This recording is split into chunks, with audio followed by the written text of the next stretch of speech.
The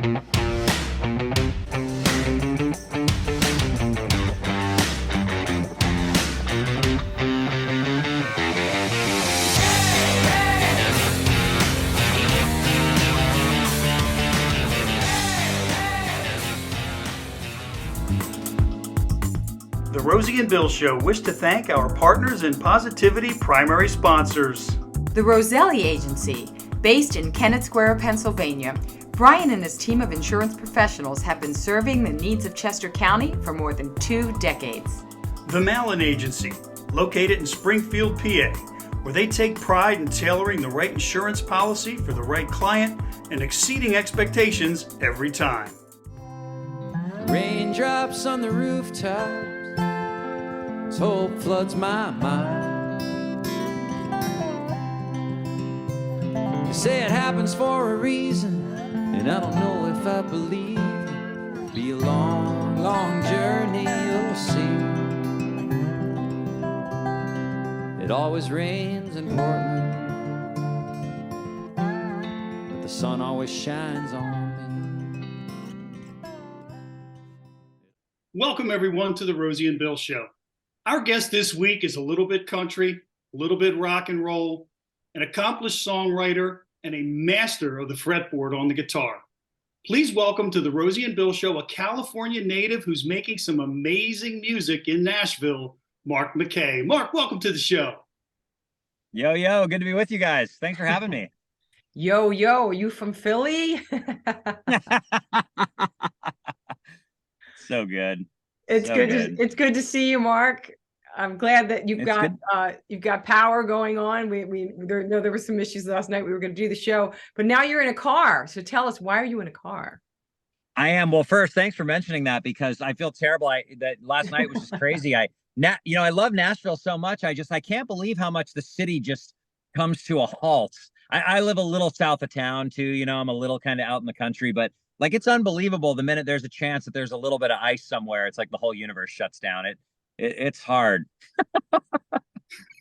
But That's true. yeah, I'm just headed up to Chicago, and I'm on the road actually. I'm happy to take a break actually to chat with you guys for a little bit. But Chicago's one of my favorite cities. Going to be a great show, and I feel like it's all I've been doing is driving in circles and flying in circles when my flights aren't getting canceled and playing shows all over the country. And I'm excited to talk about it.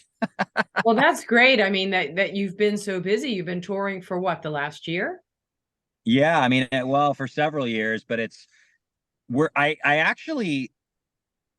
feel like just in the last couple of weeks, maybe like the very end of last year and the beginning of this year, I feel like we're almost back to like a true normal as touring goes. I mean, it's been a rough go there for a little bit. It has, for sure. Well, I know you're touring now, but we want to ask you about kind of how you got started, because we understand that you were trained classically on the piano, but then you studied blues and rock guitar at the Musicians Institute in Hollywood. So how did that all come about? When were you introduced to music to begin with? Yeah, so that's a great question. Thank you for asking that. I was forced to take piano lessons when I was a kid. And I was very unhappy about it until I was a kind of a later teenager when the love for music caught on. But the rule in our house was, you want to play baseball, you want to play football, you want to do anything, you want to go outside and play with your friends in the mud, you have to take classical piano lessons. And it really wasn't all that fun, but I had to do it because I wanted to play baseball. So I feel like in the discovery, and I'm sure other musicians will tell you this, but in the discovery of just learning piano, at that age, you may not comprehend the difference between Beethoven and Mozart and Sebastian Bach, but you certainly start to understand how certain chords work with other chords. And that was the foundation of me just starting to love music, because you get so inquisitive. And then and I don't mean to ramble the story on. I'll keep it brief, but it's a story I enjoy telling, because I was in Hawaii on business, totally not a musician, and I just decided that if I didn't, I always wanted to be a musician, but I just got caught up in life and jobs and everything in between. And I told myself one day when I was out paddleboarding, and I just said, if I don't go for it, I'm going to severely regret not doing it, you know. And I always tell everybody I paddled in and I extended my paddleboard for a couple hours and I made 3 calls. One was I quit my job. One was I put notice in on my apartment that I lived in San Francisco. And the third was to Musicians Institute in Hollywood, because I figured going to school would probably be the first place to try to dive into it a little bit, you know. So that's how it all came together, just impulse while paddling with turtles. Well, I don't know. It doesn't sound like impulse. It sounds like inspiration. And boy, you took action quickly. Yeah, I was just somebody was just interviewing me for a piece a couple of weeks ago, and they said, "What's the most unexpected thing you've found since you started doing this?" And I always tell people that the thing that blows my mind the most is how many people come up to me that are significantly older than me, that say, "Dude, when I was younger or when I was your age, I had a band. It's all I ever wanted to do, and I gave it up, and I just it was the dumbest thing I ever did. I would do anything to go back and do it again." And I just feel like that's not something you just hear very often. That's like a very vulnerable thing for somebody to say, right? I mean, most of us kind of own our decisions and go, it happened the way it happened. But for people to say that to me, you know, it sort of reminds me why it was so easy to go, you got to do this, dude. You have to try. You have to at least try and fail and say it's not for me, than to somehow stomach that you never tried. You know, that's just dangerous turf with me. Agreed.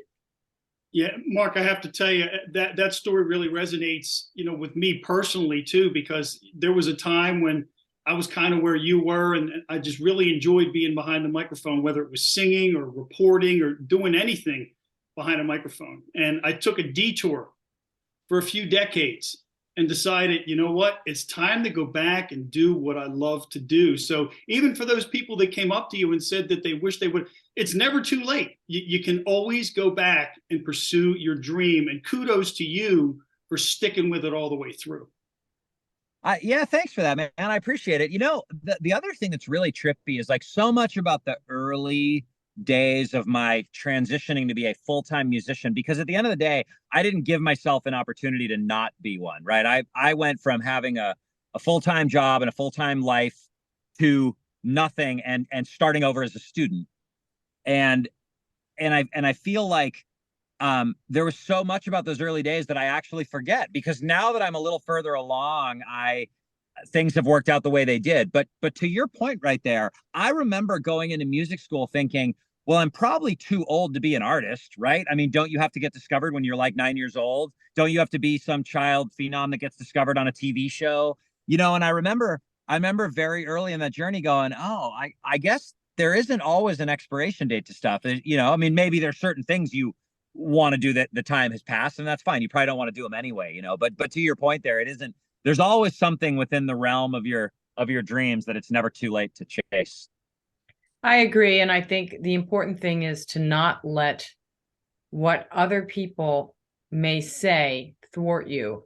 Like I remember when I moved out to California, you know, I was 24 years old, and this one casting director was like, oh, well, if you haven't had this, that, and the other thing by now, you know, it's too late. You're too old. What? And I took Amazing, that huh? in, you know, and that did affect me for a Yeah. while. And Yeah. so I'm glad that, you know, that you didn't let anything stop you. Well, and I think like another thing that I think about a lot is and I don't mean to be soul crushing when I say it, but it was funny when I first went for this. The people that were harsh on me were like, "Oh man, you have no idea how good you have to be to pull that off." And I hate to break it to them, but the talent thing is about that much of it. I mean, of course you have to be good. That's part of it, but so much of this is the grit, the ability to take what people tell you and know what to learn from it and what to go, you're a moron, you know. And I think a lot. I think a lot about how I'm actually really lucky that I went for it when I did, because I had a couple years of work experience under me, and there's times where I say I'm glad I wasn't trying to do this when I was 16, where I was more impressionable of what people think and Right. whatnot. Not saying you were, but you know what I mean. It's just it's a No, battle. I think I It's a big was. battle. I do think I was. So I'm glad that yes, that worked out differently for you. Yeah, and a lot Thank of you. times when there's people that talk about things that can't be done or things along those lines, it's because they couldn't do it or wouldn't do it. It doesn't mean that you can't. So Yeah. And that's often part of it. well, and it's funny too, like it probably doesn't always work this way, but one of the creeds that I've always tried to live by is that you have to, life's short. You have to do what you feel inspired to do, what you want to do. You have to find a way to do that somehow, and then, like, in theory, the money finds you. Might not be exactly the same thing, but there was times in my younger life where I sort of chased the money first, and you just end up unhappy, and it doesn't usually end well. You might make some, but it doesn't mean that doesn't solve any problems. And so I think, like, with music, because every morning I wake up, I'm just so happy to do whatever it is that day. Like, there are people who hate driving from Nashville to Chicago. I love it. I love getting into the car. I listen to all my mixes of my songs. I make phone calls. I catch up with my agent. It's all fun. And so I look back at the whole thing, and because I love what I'm doing, so much of it is a blur. I don't really think about how many millions of things I have to get done. I think about whatever's on the plate today, and you just keep going with it. And it's a grind. Hey, Mark, that's a great philosophy. And you just mentioned Nashville, and one thing that really impressed me was that, if I heard correctly, the first time that you went to Nashville, you pretty much knew right then and there that that's where you wanted and needed to be. So, what was it about Music City that just resonated with you so deeply and so quickly? I didn't know the answer to that for the longest time. I still don't necessarily know, but I do have a theory that I'll share with you. But it's funny, like, all of my friends know that I'm a road guy. I like being in different places all the time. I was cut out to be constantly on the go, and I get really restless if I'm in one place for a long time. So there's a lot of places I go that I go, this place is so cool, because I'm sort of wired that way. But when I came back and said, I have to live in Nashville, I don't know what it is, I have to be there, that got people's attention, because they're like, okay, we know that you are Mr. Love to Go Everywhere, but to say that you need to uproot your life and move to this city in the middle of Tennessee shows that you felt something. What I think I was feeling then was, everything about Nashville just radiates of creativity. I was in a place at the time, physically standing place, that I don't even like that much anymore. I was right in the middle of Lower Broadway. I got out of a cab, standing right there in the middle of those honky tonks, which, of course, I love it for that. It's not exactly where I hang out all the time. It's not really where locals hang out a lot of the time. But just the fact that there were bands on every stage, and there were ads for new albums coming out everywhere. And I remember driving through Music Row to get there and seeing all the publishing houses, just going, there's just so much creativity here. And at the end of the day, I'm glad I made the move. Well, that's great. When you sit down to write, Mark, what do you gravitate toward, the piano or the guitar? Yeah, it's like literally 50-50. I feel like probably slightly more than often it's an acoustic guitar, because it's just kind of there, and you take it with you everywhere you go. But on that flip argument, 99% of the time, if there's a piano in the room, that is what I sit down at. So I've been kind of taking stock on that a little bit, because we have introduced the piano into our live show, which was not something we actually did. Piano was just something that I love doing. It hasn't been a part of our thing, and now it is. And it's been fun to sit down and play some of these songs that were written on a piano, because you don't always get the luxury to do that, and it's kind of a special instrument like that. Right. And it shows another side of you as well. Now, you have a knack for writing great hooks. What's your secret? Not overthinking it. I think about that stuff as a fan. That's the best thing I could tell you there, because I think that the minute my brain gets going after too much Red Bull, over analyzing every syllable and every lyric, it doesn't go well. So I have to just remember what it was like when I was many years ago at a Bon Jovi concert or a Luke Bryan whatever concert it was, just going, I just love swaying and singing to this stuff. That's how you figure out what good hooks are. No, that's, you know what, that's simple yet profound. And I think you kind of nailed it, Mark. And I wanted to piggyback on Rosie's question about the songwriting, because in your time in Nashville, you've worked with some of the top songwriters in the business, and one of them being Jeffrey Steele. And there's a video of you guys doing I Can't Stop You in the studio. And folks, if you haven't seen the video yet, you got to check it out. Go to Mark's YouTube page, check out this video. It's amazing. And there's two great talents right there trading off verses in the song. So what I'm curious about is when you're working with the likes of Jeffrey and some of these other great talents, how has that impacted you or helped shape you as the songwriter that you've become? Because I put you in that list of great songwriters as well. Thank you. Thank you for that.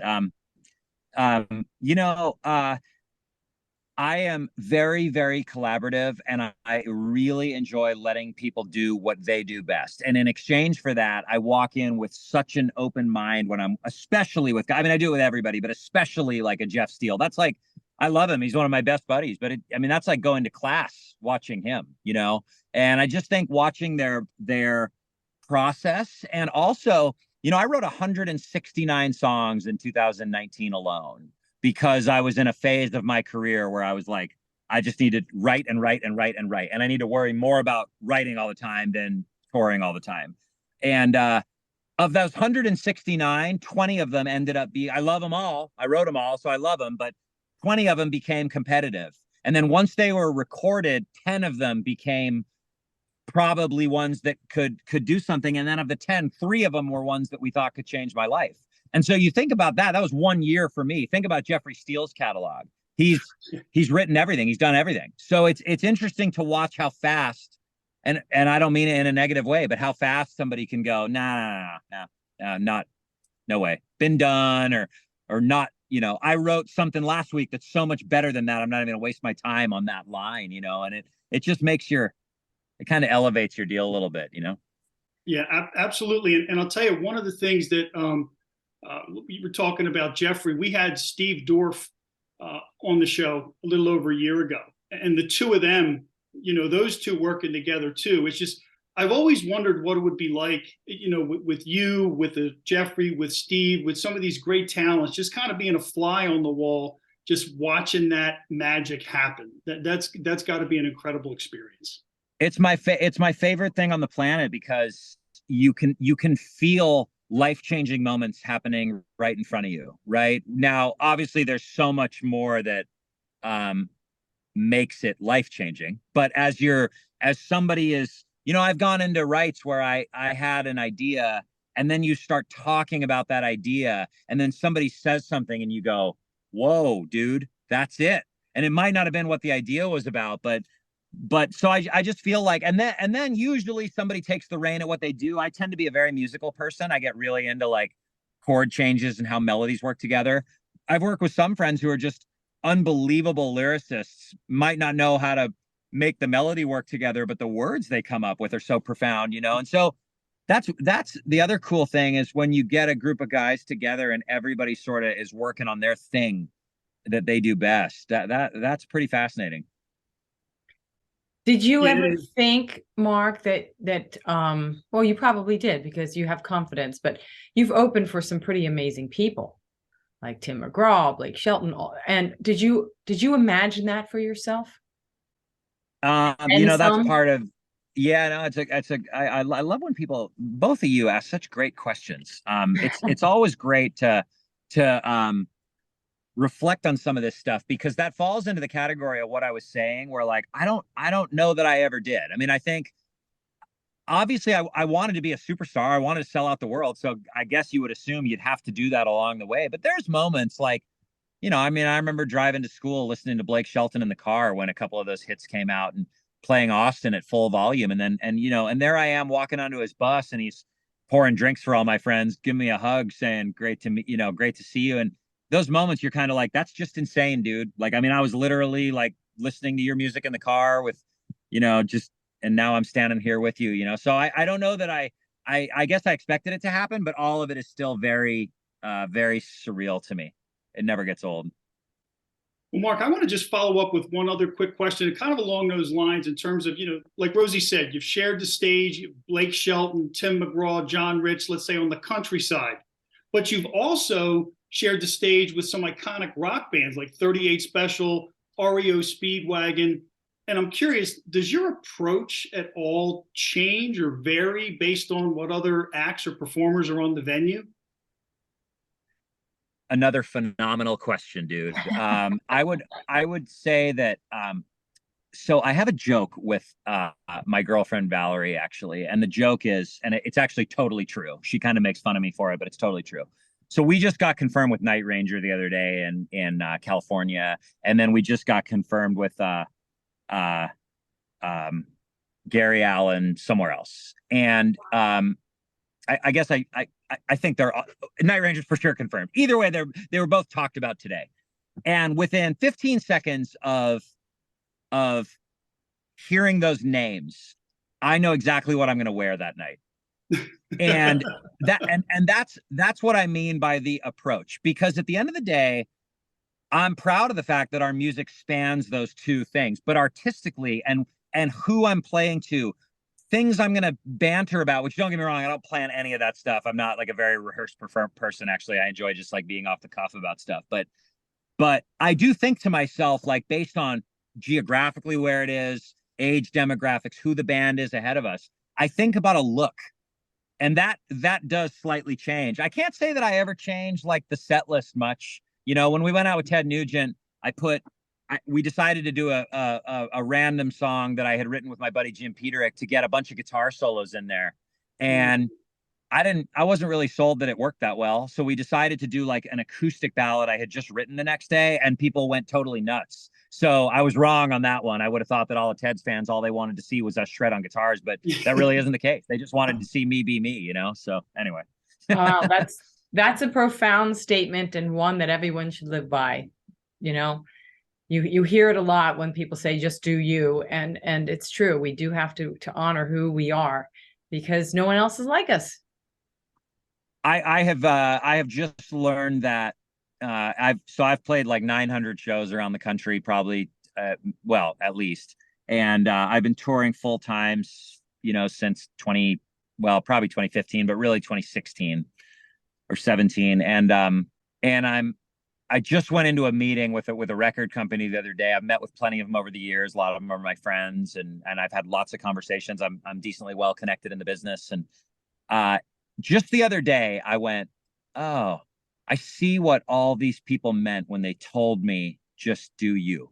I had to go and try everything on the book to learn it, but the good guys that were around me, the Jeff Steeles and the Barnhills and the Adam Schoenfelds and the guys that really cared about me, always told me, you got to zone in on what you do, whether it seems like that's what's happening in the business or that's what's on the radio or that's what's going to make it. Just, you got to tune all that out. You got to do you. And I was decently good at listening to that advice, but just in the last couple of weeks, I went, I see what they all meant now. I'm glad I hung to it, That's a great epiphany, Mark. And we really appreciate you coming and talking to us, and we wish you all the best in your touring in Chicago and everything else. If you come to the East Coast and Pennsylvania, let us know, please.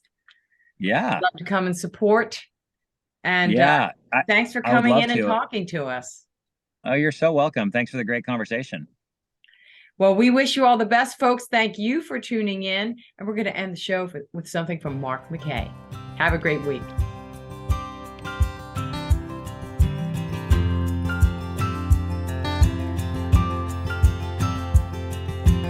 Up all night, pen to paper, 4-page letter. Should've known better than to think you would read it. Guess I wanted you to know I didn't want to let you go.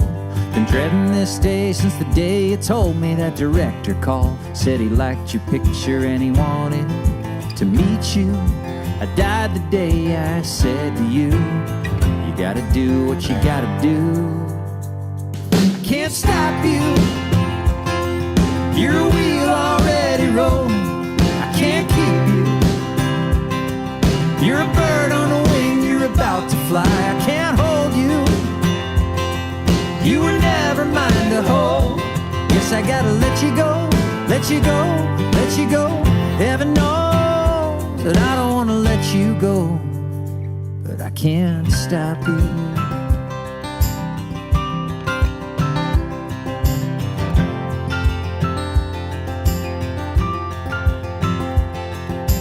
Rubber to road, pedal to metal, couldn't care less. Halfway to Memphis when the blue lights slowed me down.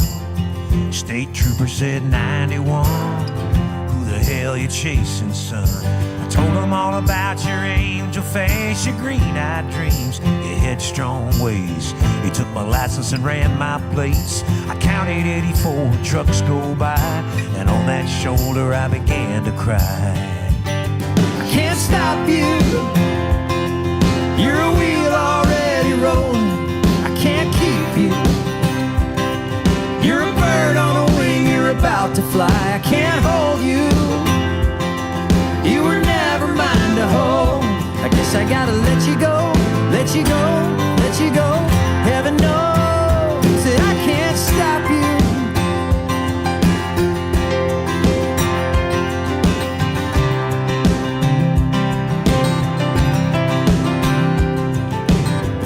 Hit me, you were really gone, just outside Jackson on the drive back home. Can't stop you. You're a wheel already rolling. I can't keep you. You're a bird on a wing. You're about to fly. I can't hold you. You were never mine to hold. I guess I gotta let you go, let you go, let you go. Heaven knows that I can't stop you. You're a wheel already rolling, can't keep you. You're a bird on a wing, you're about to fly. I can't hold you. You were never mine to hold. Guess I gotta let you go, let you go, let you go. Heaven knows that I don't wanna let you go, but I can't stop you. No, I can't stop you. You're a wheel already rolling. You're a bird on a wing, you're about to fly. But I can't stop you.